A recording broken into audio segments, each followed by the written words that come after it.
प्रस्तावना कहानी शुरू होती है, वहीं से जहां पिछली फिर हेरा फेरी खत्म हुई थी। राजू, श्याम और बाबू भैया हीरे, हथियार और पैसों के चक्कर में बुरी तरह फंस चुके थे। गोलियों की बौछार, खून खराबा और पुलिस के छापे से बचते बचते किसी तरह जान बचाकर तीनों मुंबई की गलियों में फिर से उसी हाल में लौट आते हैं, कंगाल, परेशान और हमेशा की तरह पैसा बनाने की नाकाम कोशिश में लगे हुए। पहला मोड़, बाबूराव का नया आइडिया। बाबूराव का किराया मकान मालिक के पास बढ़ चुका है। बिजली का बिल भरने के पैसे नहीं और राजू, श्याम रोज झगड़ते हैं। तभी बाबू भैया को एक नया बिजनेस आइडिया आता है। बाबू भैया गंभीर अंदाज में, देखो रे, अब ये छोटे मोटे धंधे से कुछ नहीं होने वाला, बड़ा सोचना पड़ेगा। राजू की आंखें चमक जाती हैं। राजू, बाबू भैया, अगर बड़ा सोचना है तो सीधा शेयर मार्केट में घुसते हैं, वहां लोग रातों रात करोड़पति बन जाते हैं। श्याम टोकता है, श्याम अबे बेवकूफ, शेयर मार्केट में जितना लोग कमाते हैं उतना ही डूबते भी हैं, हमें कोई पक्का धंधा चाहिए। तीनों की यह बहस चल ही रही होती है कि अखबार में एक बड़ी खबर छपती है। दुबई का मशहूर डायमंड मर्चेंट भारत आकर 1 अरब का हीरा प्रदर्शनी में दिखाने वाला है। राजू की शैतानी दिमागी लाइट जल उठती है। राजू, बस यही मौका है, हीरा चुराओ और सीधा जिंदगी सेट। श्याम घबराता है, लेकिन बाबू भैया भी लालच में आ जाते हैं।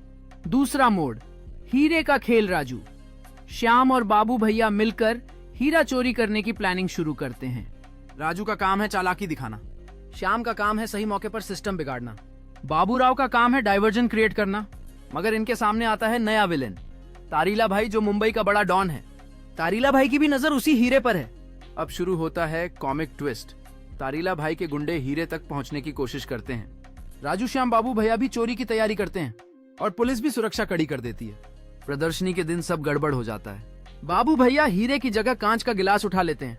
राजू के हाथ में हीरे के बजाय नकली पत्थर आ जाता है और असली हीरा तारीला भाई के एक गुंडे की जेब में चला जाता है। तीसरा मोड़, पागलपन की भागदौड़। हीरे के पीछे भागते भागते तीनों के ऊपर पुलिस और डॉन दोनों का शिकंजा कसने लगता है। बाबू भैया ऑटो में बैठकर भागते हैं, मगर ड्राइवर ही तारीला भाई का आदमी निकलता है। श्याम गलतफहमी में पुलिस इंस्पेक्टर को भ्रष्ट समझ लेता है। चौथा मोड़, दुबई की मुसीबतें। दुबई में तीनों एक भारतीय होटल में काम करना शुरू करते हैं। बाबू भैया चीफ कुक बनते हैं, लेकिन उनकी दाल में हमेशा नमक ज्यादा होता है। राजू वेटर बनता है, मगर ग्राहकों से ही उलझ पड़ता है। श्याम कैश काउंटर पर बैठता है और हमेशा हिसाब गड़बड़ा देता है। इसी दौरान उन्हें पता चलता है कि वह हीरा अब दुबई के सबसे बड़े माफिया अल खालिद के पास है। राजू कहता है, भाई लोग, अगर वो हीरा हमें मिल गया तो भारत लौटते ही सीधा बंगलो, गाड़ी और पैसा।